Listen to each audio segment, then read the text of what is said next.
And therefore, the Lynette Zang game plan, I think, is something that everyone needs to be cognizant of.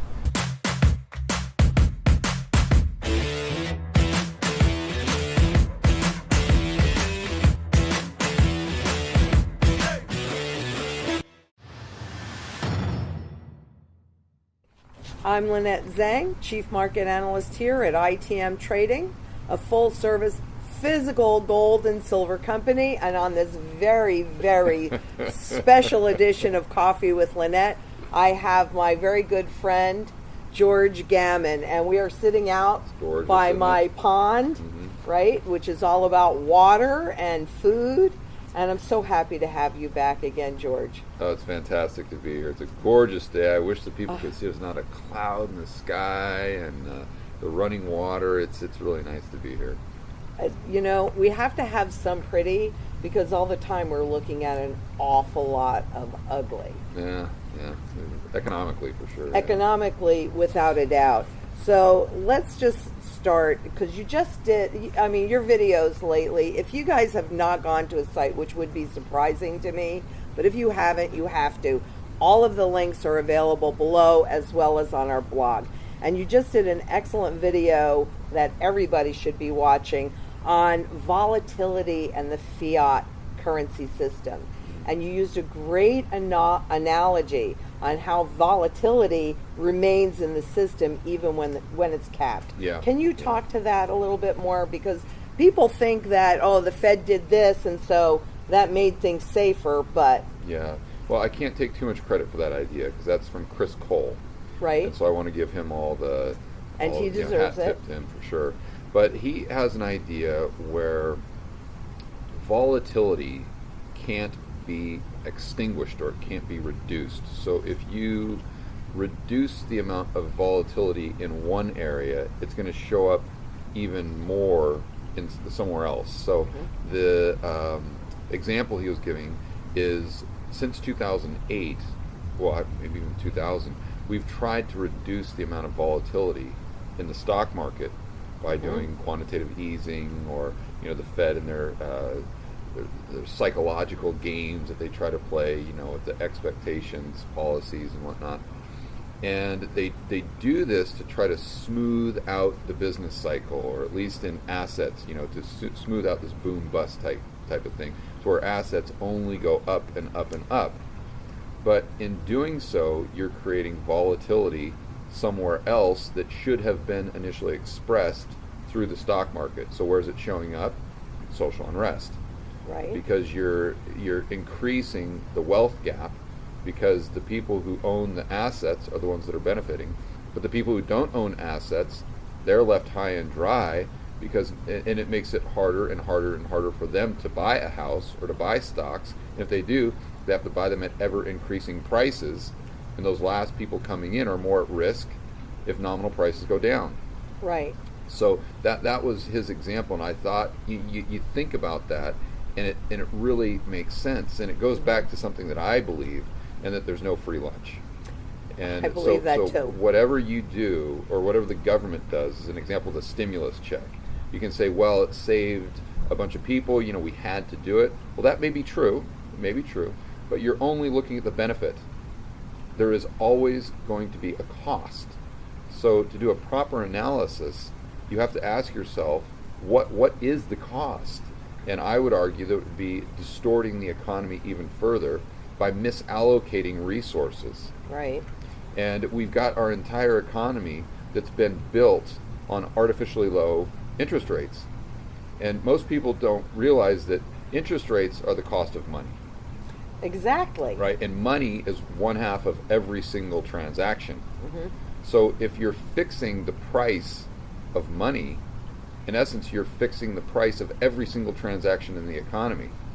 And that's not good. That's going to be a misallocation of scarce resources with alternative uses.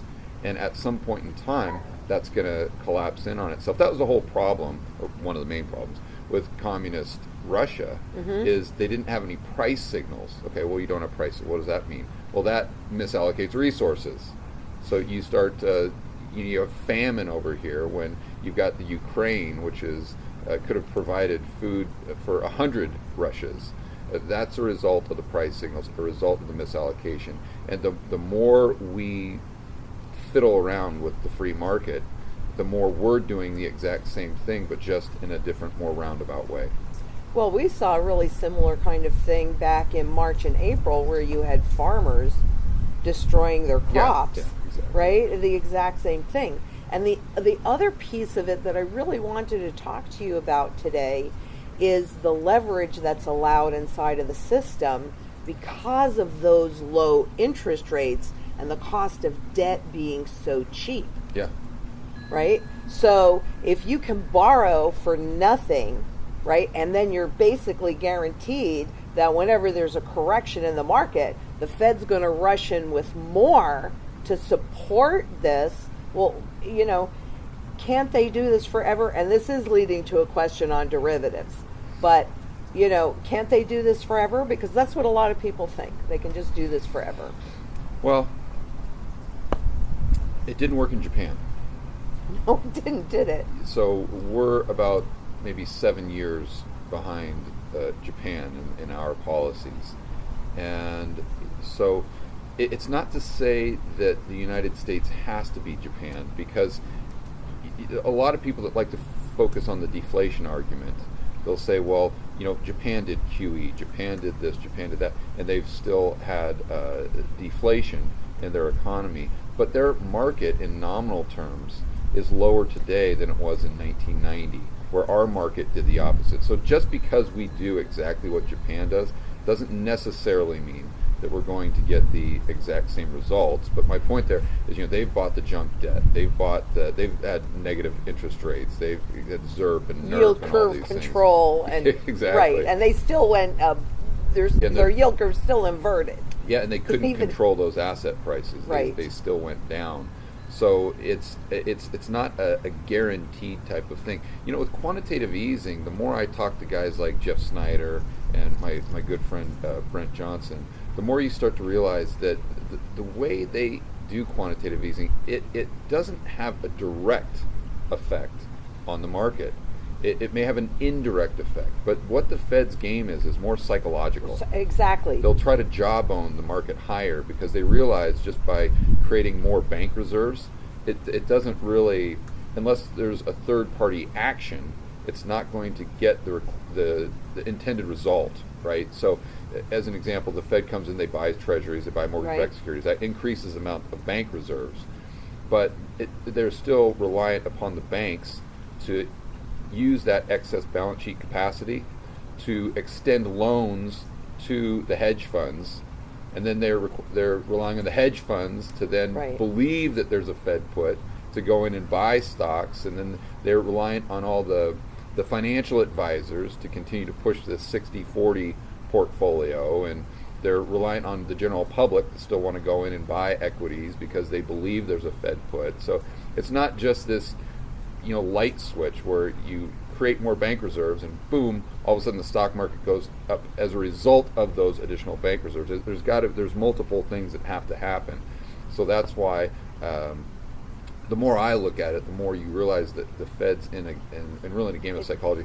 Jeff Snyder said this really well the other day. I don't know if it was I retweeted it. I don't know if I saw it on Twitter or maybe on one of his interviews.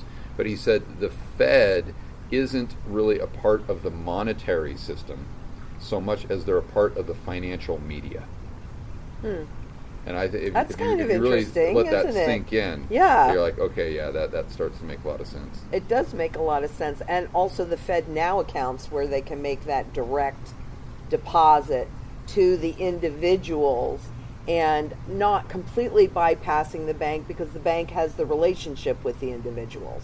Right, the sticky relationship. That's what the Fed still needs the banks to do. Yeah, but in the future, and you've talked about this just as much as I have, where we all have an account with the Fed. So was the Banking for All Act. Exactly. Or now we go to a Fed coin or a central bank digital currency. Or digital dollars, so we keep the name the same, so people don't realize that anything has changed. But yeah, well, they'll have to download the app on their phone, and that will instantaneously create this the bank account at the Fed. So just like the primary dealer banks have accounts with the Fed, or just like you have an account with B of A or Wells Fargo, whatever, your account, or you'll now have an additional account at the Federal Reserve where they can directly just go to the old computer and just like they type in an additional numeric amount to someone's bank reserve account, they'll do the same thing with yours, and that goes straight to your phone. So now all of a sudden they're turning bank reserves into legal tender.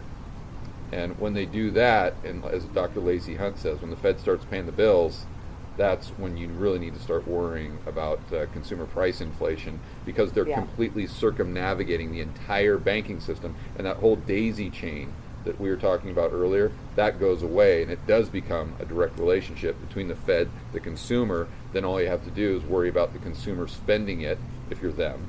And then you just put a time frame on it. So here's your stimulus. Exactly. Here's your $5,000 in stimulus, but you got to spend it in the next 30 days. And this is a discussion I had with Raoul Paul this morning from Real Vision. And the reason I say that is because it's not just you and I talking about it. I mean, all the top people in macro are really thinking through this central bank digital currency, which, by the way, you and I were talking about a long time ago. Exactly. We've been talking about it, and the reset. I started talking about the reset 2008, 2009. And I need to give you credit for that, because I took that baton from you and ran with it. And because I'm so glad you did. To it. I'm like, holy cow, I didn't even know this was going on. Let me give you another piece in here, because I've been doing a little bit. The Fed came out with its financial stability report, and of course, I've been doing pieces on that so I could dig in deeper. But and when we're going back to talk about the volatility and reducing the volatility, what is really more volatile than, let's say, derivative bets? Right? Okay.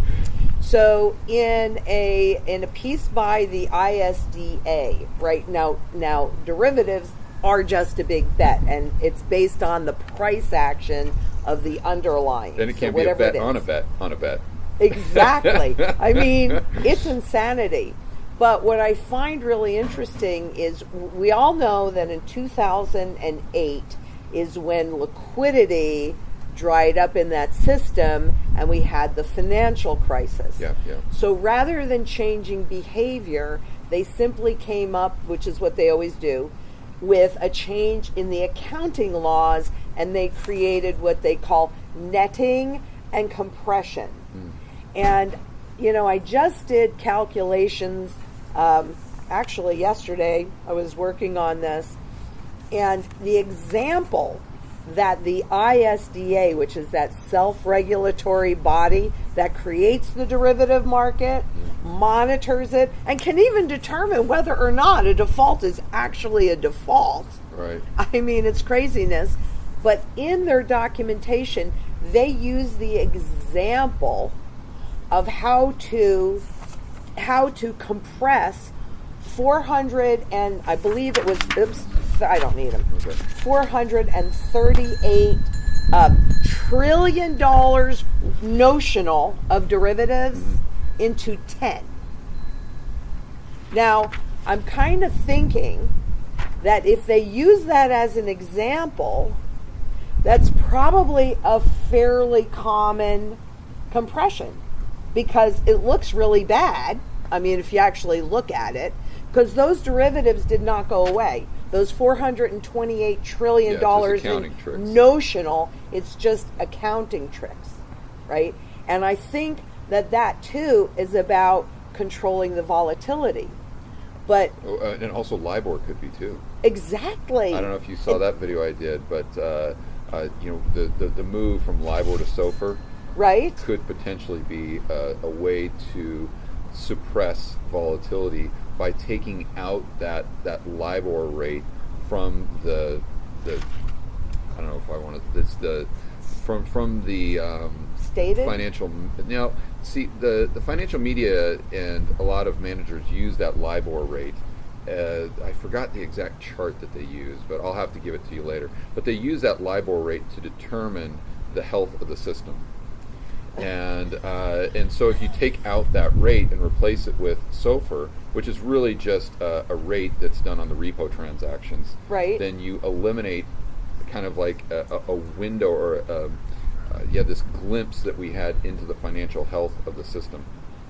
Okay, so I would kind of argue that a little bit, because that was a stated rate based upon what the banks, if they were going to. The TED spread. Editor, right. Throw that in there. Yep, definitely. But the other part of that is they have been unsuccessful in creating those new markets. And what I find, and I've been talking about this since mid-October, when they ran that test on 80 trillion in derivative contracts, converting it or re-auctioning it into SOFR, and then it was dead silence. And now they've come out and said, well, yeah, some of these LIBOR rates are going to go away by the end of 2021, like we already said, but these US dollar LIBOR rates, wow, we're going to do that until 2023. So I'm not convinced. I think they're afraid of that volatility. I don't think that that's going to go off without a hitch. Do you? Well, I don't know that they're going to go to SOFR. I mean, I don't either. I've talked to Snyder about it, and Snyder says it's impossible, because if that's why they're continuing to use LIBOR, because that's the only thing that's realistic for them to use. And he gave up, or he talked about a few things that would prevent them from doing so. And he's the expert on that. I'm not, but he said it's probably not going to happen. And when it gets closer to 2021 or that deadline they have, he's like, they'll probably just have to back down and say, okay, LIBOR wins. Well, that's pretty much what they just did by coming out after they ran this test. I mean, they probably did figure it out. And even when Jerome Powell came out with the Main Street lending program, which would have been a perfect time to force the SOFR down everybody's throat, he immediately backed off. Yeah. So and used LIBOR. And so I'm in agreement. I don't see, and I've been saying this from the beginning, I don't see how they can possibly do it, because the other part of it is how it changes the price on the books of all those contracts. Yeah. Another thing too that's coming to mind, because that video I did on it was quite some time ago, but if SOFR is tied to repo, and we have a repo spike like we did September last year, repo spikes 10%, but if you notice, LIBOR didn't. Right. Because LIBOR isn't a rate, as you know, it's just a phone call. Hey, what do you think? Exactly. 2%. Okay, great. Yep. It's not on actual transactions. Yep. So that could be a bad thing, but in that case it could be a good thing, because you're still issuing new debt on LIBOR that's not spiking with repo. But if everything is spiking with repo at the exact same time and you lose control of repo, then that means that everything that's tied to those Eurodollar rates or the LIBOR rate spikes as well. So that means that if repo spikes, mortgages, credit card, really every single interest rate in the economy, in the global economy, would spike. And what does that do when sovereign debt is at all-time high, consumer debt, corporate debt, everything at all-time high? That's where you're in the no bueno zone. Oh, yeah. That's a really good way. No bueno zone. Yeah, I think so. But if just kind of going back to that, from that transition from that 438 to 10, that would put, if that's common, that would put the actual notional value of the derivative market somewhere. I think it came out to something like 12 point something quadrillion. Oh yeah. Okay, so the last time that I had checked, before they changed the accounting for the biz, and before I knew how to capture print screen, sorry, I wish I knew at that point, but I didn't. It was 1.48 quadrillion. That's what I saw on the Bank for International Settlements site on global derivatives, and that had to be probably in 2008, 2009, 2000, somewhere in there. And so now, I mean, how do you bail that out? How do you bail that in? I mean, this is why we have to have a reset. But do you think that all of the suppression is pushing that volatility into that really hidden danger? Well, I agree with Chris that it's got to come out somewhere. I mean, has there's no to. free lunch. At some point, you're going to have to pay the fiddler. Now, you could argue that it's better for it to come out over here than over here, but it's still going to be a cost-benefit analysis. Like Thomas Sowell says, who's my favorite economist, there are no solutions. There are only trade-offs. Yeah. So you've got to look at those trade-offs. But you bring up derivatives, and what bothers me right now about what I see, not everyone, but a few people, a few of the gold people on Twitter and a few of the Bitcoin people and the crypto, is they ask me my opinion on, well, all these new products that they have where they take physical gold and they do this to it and put it on Ethereum and then wrap it with the blockchain, whatever they do. And I'm like, oh, wait a minute, guys, you're turning gold into a derivative. You're turning Bitcoin into a derivative. And isn't the whole point that we want to reduce the amount of financialization that we have in our economy? That's the problem. That's what the problem is. We don't have a real economy anymore. We have a financial economy. And we don't want that. We want to reduce the size of the financial economy and go back to creating wealth the way wealth is actually created, through the production of goods and services. Not just by trying to get rich by creating a gold derivative that makes it easier to buy, sell, or lend against, or something like that. And I don't know. And I'm not saying that those aren't good ideas. I just, whenever I hear about that, I'm like, what are we doing here? Aren't we just going from the frying pan into the fire? Exactly. And and beyond that, when you're looking at this global fiat economy, there are the haves and the have-nots, and that just increases that income inequality. Yes. And so it's like this big, huge circle. And the incentives that you were talking about before. Remember, you talked about the incentives by the Fed taking interest rates down to zero, and so we don't have a market rate anymore. And then that creates all these additional loans. Fundamentals don't loan. The hurdle rate goes down. Right. And then you also have people going further and further out the risk curve and taking on all of this excessive risk because they can't get yield anywhere else, and that's distorting the economy further. And then it creates this feedback loop where the economy has to become more and more financialized, because you need ever-increasing asset prices, you need more and more debt, and the underpinning is confidence. And once that confidence goes, then poof, it's gone. And people, I don't think they really contemplate it often, but they have to realize that the dollar, or any fiat currency, and to a certain extent maybe even Bitcoin and gold, it's really all about confidence. It's about, Chris Cole calls it a thought abstraction, and I would argue that gold has a lot of intrinsic value, and I think that Bitcoin, the way it's used, has value because of the of cross-border payments and whatnot, and maybe a potential store of value.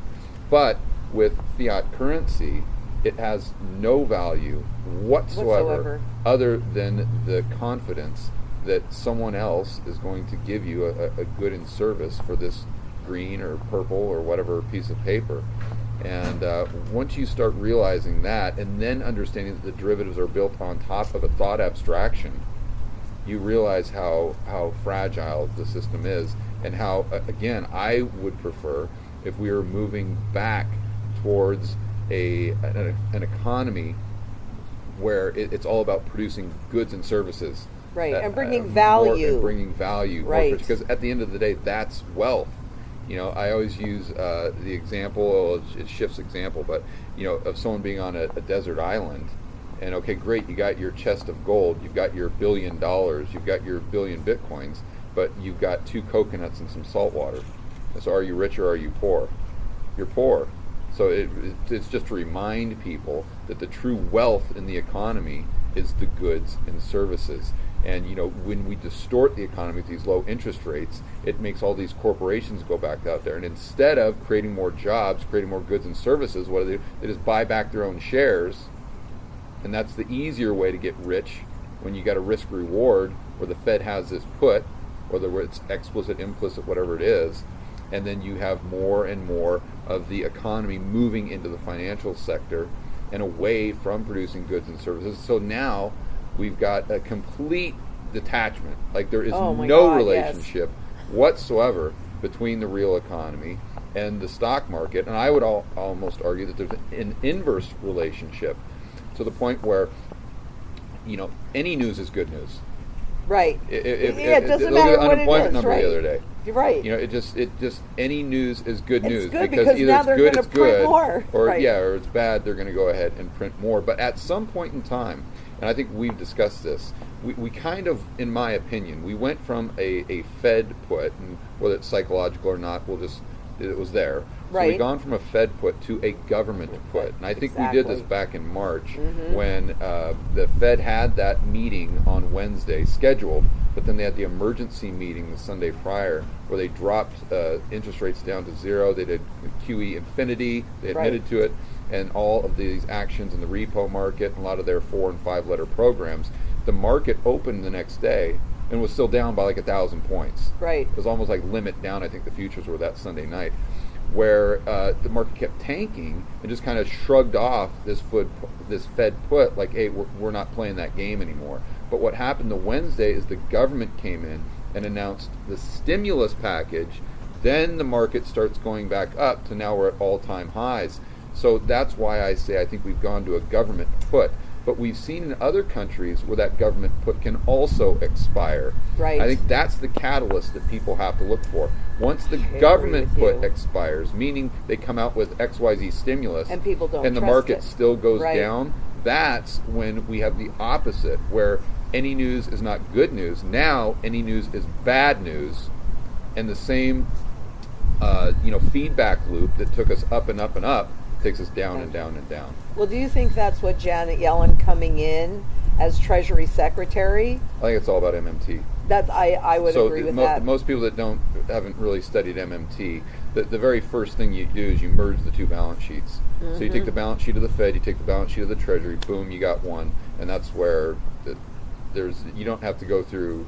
Well, maybe you do, but it makes it a lot easier to spend money, and you're not worried. You can just monetize however much you want, and you're not worrying about it. So I think if I wanted to merge those two balance sheets, who would you hire as Treasury Secretary? Oh, but someone she's who was perfect. a dove, Right. who was just in charge of the Fed, because she obviously has an intimate understanding of both balance sheets extremely well. I said the next thing they're going to do is they're going to hire Kelton as Fed chair, and boom, now you're off to the races. Now you're off to the races, exactly. I mean, I hope you guys are ready for this because, when we're talking about scarce resources, what do you think? We were kind of talking about the trucks before we went on air. Okay, so if we're looking at an unlimited money supply, an unlimited debt supply, and a loss of confidence, well, what do you think? What are you doing for yourself? Well, I think for the average person, you have to own gold, you have to own precious metals. I see silver as more of a speculation, gold more as insurance. I think on the speculative side of things, Bitcoin is a good speculation. And for the average person, just make sure that if you've got a mortgage, it's 30-year fixed rate. Exactly. Just make sure. And you have the gold. Yeah. On the other side. Yeah. And then I like to have the bulk of my portfolio on things that pay me to own them. So that's how I would define an investment. And the reason being is because I'm not that good, and I know that I'm never going to be a pro. I'm always going to be an amateur investor. And you're pretty good, George. Well, I'll tell you, I think you're pretty good. I appreciate it, but the reason I like to own things that pay you to own them is because you're making money from day one. Exactly. And if the investment doesn't make sense the day you buy it, just don't buy it. And like if you're buying a McDonald's, and I think it comes from my background as an entrepreneur, because when I would go in and look at potentially buying a McDonald's, as an example, I would never go in with the intent to sell in 6 months or sell in a year, or I go in there looking at the P&L, profit and loss, and if this McDonald's is making $100,000 a year, I say, okay, great. How can I maybe improve it? How much debt would I have to take on to buy the McDonald's? And then does it make sense? Because I want to own it for the rest of my life, because I'm buying that stream of cash flow that hopefully I can improve. And let's say you own this McDonald's for 4 or 5 years, and you're able to hire good management, so they take the cash flow from $100,000 a year up to $200,000 a year. But your business broker comes to you and says, George, I've got terrible news. Interest rates have gone up. Therefore, the $1 million that you paid for the McDonald's now, you could probably only get $950 for it. Who cares? Who cares? I don't. Exactly. I could care less because I'm not selling, and my manager has done a great job increasing the amount of money that goes into my back pocket from $100,000 to $200,000. It's a fantastic investment. So that's why I like to have the bulk of my portfolio in that thing, because you don't. My point there is you don't care if the price goes up. You don't Correct. care if the price goes down, just so long as that revenue stream is consistent. And that's what, doing all the homework and buying things cheap. That's when that comes into play up front. Well, just kind of taking us full circle then too, when we look at the asset inflation that these zero ZERP interest rates have been giving us, I mean, it's hard for me when I'm looking out there to see what is cheap, where I can generate that income. In fact, my sister, I told her I was coming over today, and she's a huge fan of yours, by the way. Oh, thank you. We'll tell her I said hello. She says, ask Lynette about gold miners. She wants your opinion on gold miners right now because they've kind of pulled back a little bit. And she's like, ask her if it's a good time to buy. I am waiting on any stocks until we get this route myself, because buying Even a gold miners. miner, Okay. that's not, look, everybody's got to do what they're comfortable doing, regardless of what anybody says. So I always have to say that. For me, I'm a strategist, and like you, I want to own undervalued assets. Yeah. That, I don't know, yes, definitely do generate income, but could also be in a long-term positive trend. So when I'm looking at gold miners, it's not the underlying gold. You have the debt, you have the speculation. Management, exactly. So I personally feel a lot more comfortable with the physical in my possession. Okay? Yeah. All right, lease. You heard it. There you go. Lease. Lease. Yeah. And Lisa, if you're in Phoenix, you can come and join us here at the farm. But, so for me personally, when I'm looking at how I'm currently positioned, because those opportunities I don't really see very much, right? That's what the gold is for me, opportunity. I mean, there are many layers to it. Right. But part of my strategy is an opportunity positioning to take advantage of, like what happened in Japan, where we saw commercial real estate drop 95%. And right now, with the Fed propping everything up, there's no good price discovery. There hasn't been for... really probably earlier than 2008, but people always ask me about deflation in gold as well, but I'm like, well, listen, I'm not an expert, but in my mind, I mean, you've got to ask yourself what's deflating, right? Let's say gold goes down by, I don't know, 20% if we have quote unquote deflation. But what if that's the world we live in? What happens to asset prices? In that world, asset prices are going to go down by 50, 75%, in which case your gold would increase in purchasing power relative to those assets. That's true, but actually when you look back in history at deflationary periods and the performance of those other asset prices along with gold, gold actually goes up in deflationary periods. In nominal terms? Yes, in nominal terms. Because it is really like a savings vehicle. Yeah, right. It's an insurance vehicle. It's a savings vehicle. Yeah. So, and in deflation, I mean, what happens when people are scared? They pull in, right? And they don't want to spend. They want to save. So actually, history shows us that they actually perform. Yeah. Gold performs. Because, and this is the other piece, and I did want to talk to you about it because I'm wrestling with this, in my mind between, say, gold and Bitcoin. And don't get upset with me, people. I've got George here. I'm going to talk to him about that. Yeah. Because it's easy for me to see the utility in gold. It's used across every single avenue of the global economy. So therefore you have the broadest base of buyer and you always have demand, even if it goes up and down depending upon what's happening in the rest of the economy. I listen to the commercials on, well, that's why you don't need gold because we got rid of wampum, we got rid of gold, we got rid of, now we're getting rid of fiat, and that's the whole point of cryptocurrencies.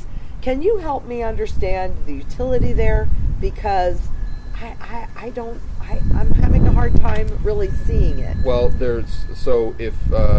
you've got $50 million in gold, it's going to be tough to transport that.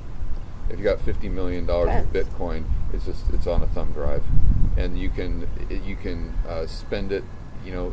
Theoretically, you can spend it just very easily. I can not even wire. I can just give you X amount of dollars in Bitcoin just in seconds. If you're all the way across the world. So from an efficiency standpoint, and also too, it is there's accountability. So let's say that we go back to the gold standard, and when we had the central bank, and I did a video on this the other day, where we went from full reserve to free banking. Yeah, it was a great video. To central banking, and so all the gold is held by the central bank. And they're sitting there telling you they have the gold, but you're like, do they? Do they? Well, if we're on a Bitcoin standard, we can tell if they've got the Bitcoin or they don't. So it's all out there. So that would be a benefit. But, of course, like we said earlier, it's a cost-benefit analysis. There's pros and there's cons. And the pro with gold is that you got history. It's real. It's real. You can hold it in your hand. You got history on it. And it's full utility. Yeah, so I don't see them as competing assets. No. I never have, and I don't understand that argument. I see gold as insurance, and I see Bitcoin as a very good speculation. But I mean, personally, that 10% of my portfolio, gold, 10% of my portfolio is speculative. In which case, all of it is not allocated to Bitcoin. I just. Well, I mean, to each his own. But I would never just take 100% and just do one thing and sit there and claim that it's the be-all, end-all, and if you don't do this, you're quote-unquote stupid. Another thing that I studied the other day, which I found fascinating, was this hypothesis. I can't recall the author's name. I wish I could give him credit. But he had this hypothesis that in the West, we've gradually moved away from religion. And now you can argue that's good or bad, whatever. I'm not going to debate that. Right. But the bottom line is we have, and human beings need some sort of meaning in their life. Yes. So his theory was we in the Western society, especially in the United States, have filled that void with things like politics. That is now the new religion. Oh. And that's why we've become so decisive, or divisive, excuse me. And the same thing with potentially gold and maybe Bitcoin. Maybe that's filled the void for some people, that it's now their religion, or maybe now Bitcoin is their religion. Because you get these people that are just they're not invested in it. They're emotionally invested in it. And when you're emotionally invested into something, that's when I think you got to look in the mirror and kind of just do a reality check and say, wait a minute, this is not how prudent individuals allocate capital. And whether it's gold, whether it's Bitcoin, whether it's stocks, whether it's real estate, you need to do things with as much of absence of emotion as possible. That's actually where the Wealth Shield strategy that, I started the creation back in 1987 when I started studying currencies, and you can see currency life cycles. And, I do like history because they really give you the pathway of the most likely next outcome, right? Yeah. And the challenge that I have with a lot of the things that have come about since 2008, like, netting and compression in the derivative markets to just make those look like they've gone away, but also with the cryptocurrencies, is they haven't been tested in a liquidity crisis. That's right. And I really do think that that's a lot of what happened in March and April, and why the central banks globally were and continue to be so incredibly aggressive, because I think, it's hard to pinpoint the exact moment when everything is going to... Well, I can't remember who I was listening to the other day, but they said one of the reasons that they may have come at the Fed may have come in so aggressively is to bail out. I don't know if I should say the name of the hedge fund, but we'll call it one of the largest hedge funds in the world. Right. That is would have potentially gone under if they wouldn't have come in and bailed out the Treasury market. Because remember, the Treasury market was no bid. Exactly. If you're running a 60-40 risk parity portfolio that's levered up on Treasuries, you got no bid, you got problems. Yeah, and because we are so incestuously interconnected. Yeah, right. I mean, really, it was pretty close to game over. And well, so if those hedge funds go bust, then the pensions go bust, then all the baby boomers go bust, and they're the only ones in the entire economy with savings, and then the savings vanishes just like that because all their savings is in the pension fund, it's in the asset. I mean, it's just this daisy chain. It is really, and that but that's also, I guess, going back to that same discussion. I know my physical gold is completely outside of the system. That's right. And it's and invisible. No counterparty risk. And no counterparty risk. Whereas anything else is still inside, it's part of the system. Maybe it's not centralized, but it still goes over a grid. Yeah, right. And it still has to go through, a vendor to take it out. You can only take it out in dollars, although that may be changing. Wall Street's working a lot on really developing that market now. But I don't know. It's a challenge for me. Well, that's why I think you just got to look at them completely different. And it's not, do I buy this or do I buy this? But you got to buy both. You got to just get rational about it, eliminate emotion, and just look at the world around us and what's happening with the central banks and what's going to be happening in the future with more and more stimulus, more and more central planning, and ask yourself, how do I protect my wealth? How do I do this? How do you protect your standard of living? That's right. Food, water, energy, security, that barterability, wealth preservation, community, which is what we're doing, and shelter. I mean, regardless of what's going on, that's really what we need. I agree. And it really brings us to, you did that great video on the reset where I own nothing and I am happy. That was the creepiest video. I know. I have to say, I want you to bring that up. I would love you to talk about that. And I do have that. I did grab that sound clip. Now is the historical moment, the time, not only to fight severe virus, but to shape the system for the need for the post-corona era. In short, we need a great reset. Can you talk about that? I own nothing, and I'm as happy as I could possibly be. Yeah, well, it's their vision for the future, and they and we're talking about the World Economic Forum, just to be a little more clear on this. IMF, the global elite, you can throw them all in there. And what I found fascinating when I was doing the research for that is when I Googled it initially, you know how the search results in Google tell you kind of like the title, like the code title or something like that, and sometimes you click on it and it's a different title. Yes. So I noticed that the title of that was something alarming, like I can't recall, like what the future or what 2020 or what 2030 is going to look like or something like that. And I clicked on the actual title, and it was much more mellow, let's say. I'm like, that's odd. So I did some more searching, and I found that the original article was on Forbes with the original title, and that they changed the title and then put in this disclaimer. And I'm like, obviously what happens, they got so much blowback from that they did all these things. But prior to that, they never had a disclaimer. And the disclaimer said, this isn't our vision of the future. We're just using this as a thought experiment. Like, okay, well, why didn't you have that in the original blog post, right?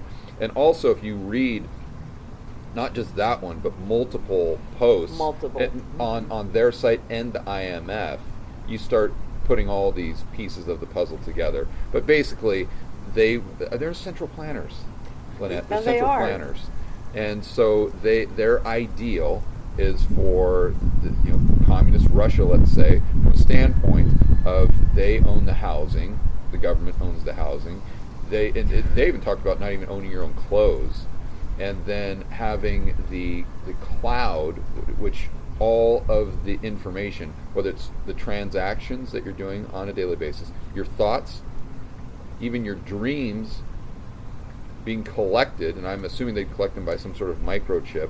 And if you think I've got the tinfoil hat on here, I totally can see where you're coming from, but just go to their website and read it yourself. It's right there. It really is. So everything's going into the cloud, and then I think their game plan, and they haven't stated this explicitly, but you can kind of connect the dots, is to have all of this information go to the cloud. There's a tremendous amount of data in real time, and then have artificial intelligence kind of crunch all of the data, and then be able to allocate those scarce resources so to a point where they won't need prices.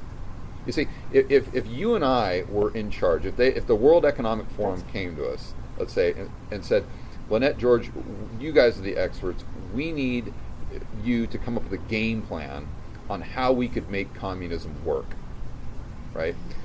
Obviously, you and I would tell them to pound sand, right. But let's just say right. that we are going to kind of whiteboard that out, just for a thought experiment or whatever. That's what I do. That's exactly what I do. Because you look back at what happened in Russia and why it went south. That's that price scare we talked about. And so I would say, okay, Lynette, what we need everyone to have an account with the Fed or the central bank, because we need all of those transactions. We need to understand where people are spending their money, what they're spending it on. We need to understand that in real time. So the billions of transactions that happen in the United States daily, we need that coming in to the cloud in real time.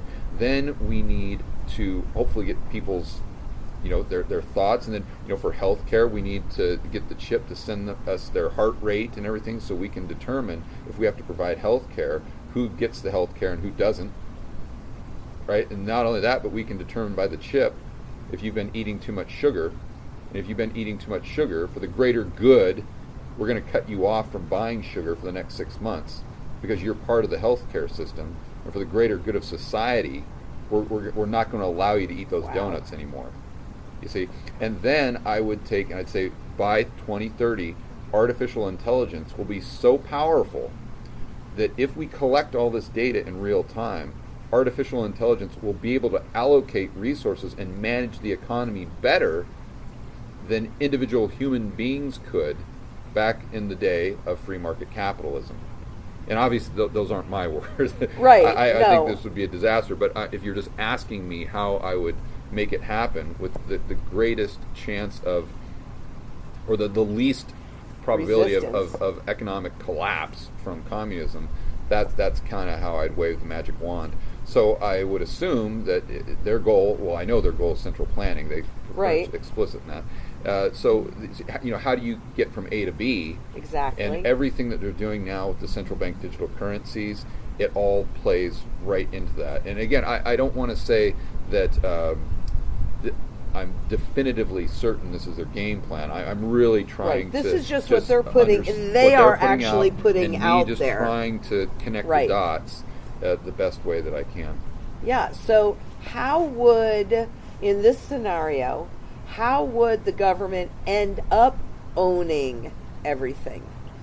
Well, I don't think that happens overnight. So I think first you have a collapse in asset prices. So the Fed, or if they've merged the two balance sheets, MMT, right? Then it could be the government coming in and giving everyone a bailout at 100 cents on the dollar. So you got Ford bankrupt, Tesla bankrupt, you've got AT&T bankrupt because they're levered to the hilt. You've got all these corporations that are completely insolvent, and they say, "Listen, we need a bailout." That's okay. We'll buy, 51% of the shares or something like that. And you've got all the people in the GFC that they are on the verge of losing their house. Great financial crisis. Yeah. Right. Yeah. In 2008, the global financial crisis.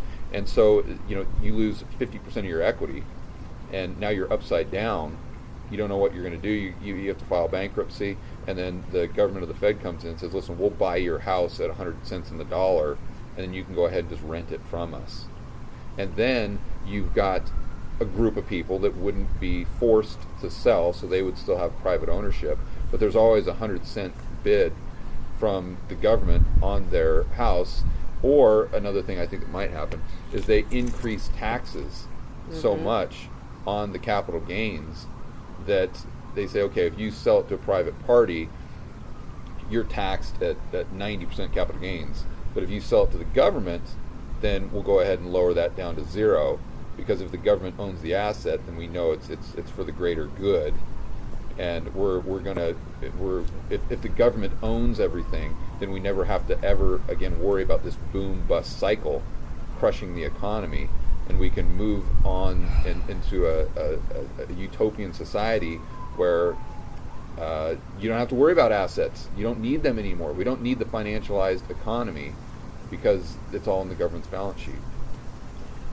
Boy, we're really, when you think about that, then what would be, you made a statement earlier about human beings needing that purpose in life, needing something, to hold on to. Oh, yeah. So what does that look like?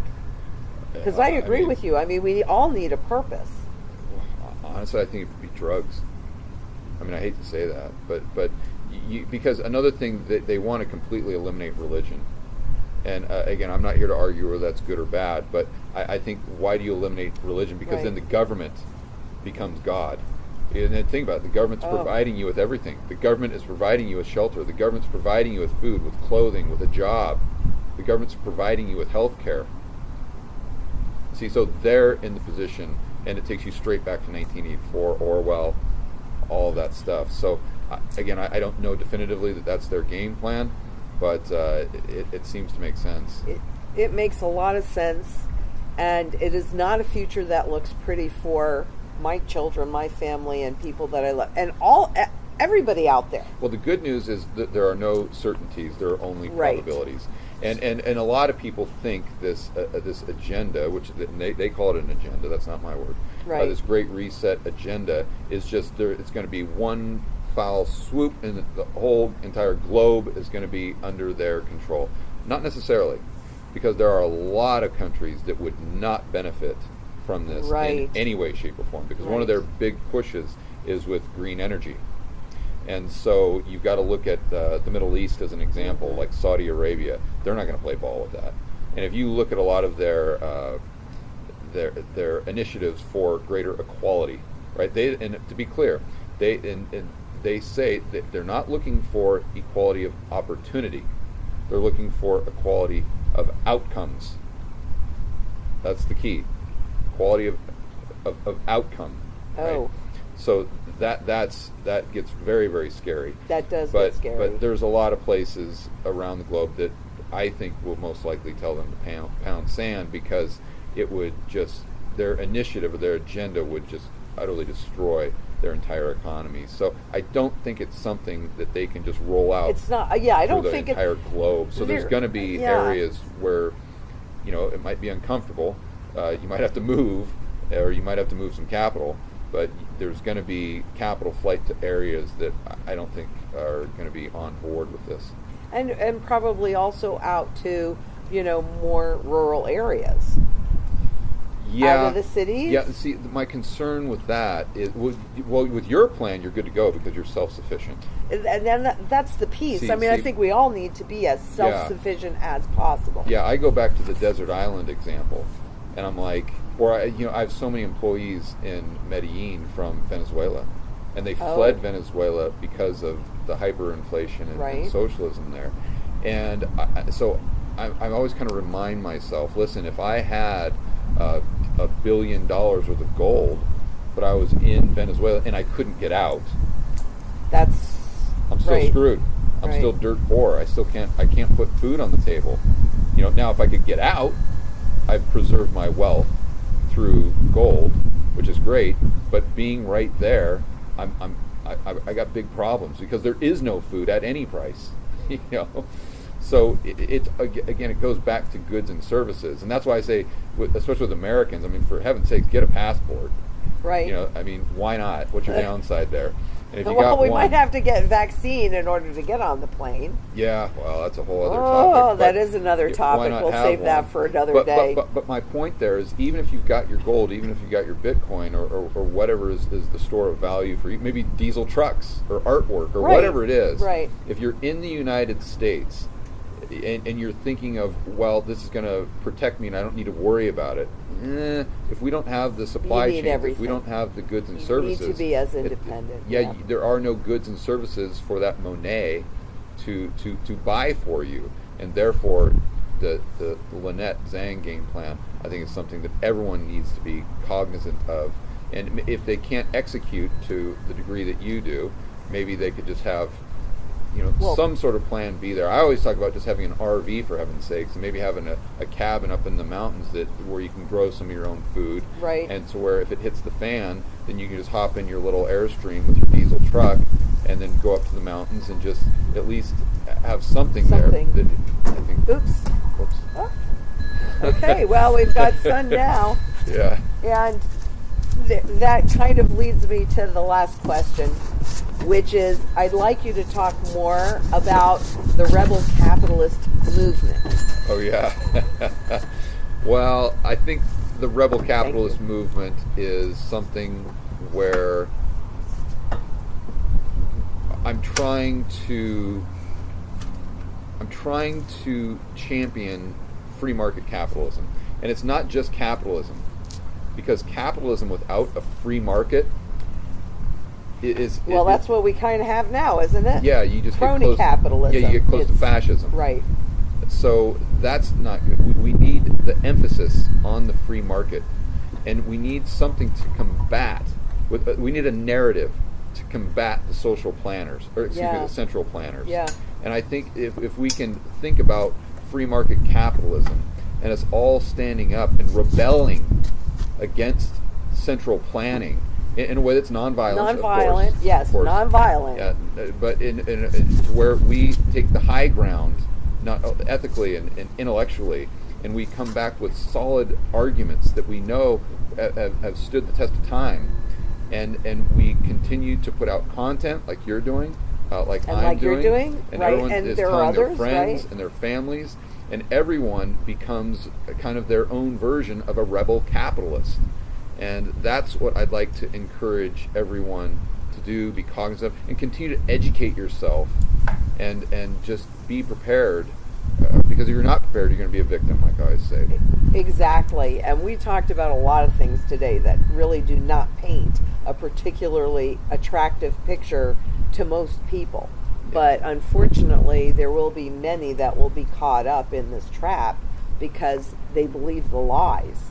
Yeah. And I mean, and that's been a program since really Reagan formalized it in the early 80s. Perception management and financial repression, which, those aren't my words. Those are the IMF words, and it's how they force you to take more risk. Yeah, I think that the people who are going to survive and thrive in this world of out-of-control central banks and big governments, like I always say, or whatever's coming down the pipeline in the future, are going to be the rebels. Yeah. And they're going to be like you, Yeah. and everything that you stand for. You're outside of the Overton window. People, they call us conspiracy theorists. They call us, tinfoil hatters. They call us, fear mongers, or whatever you want to call us. The bottom line is, compared to the system, we are true rebels. And I think those are the people that are going to do well in the future.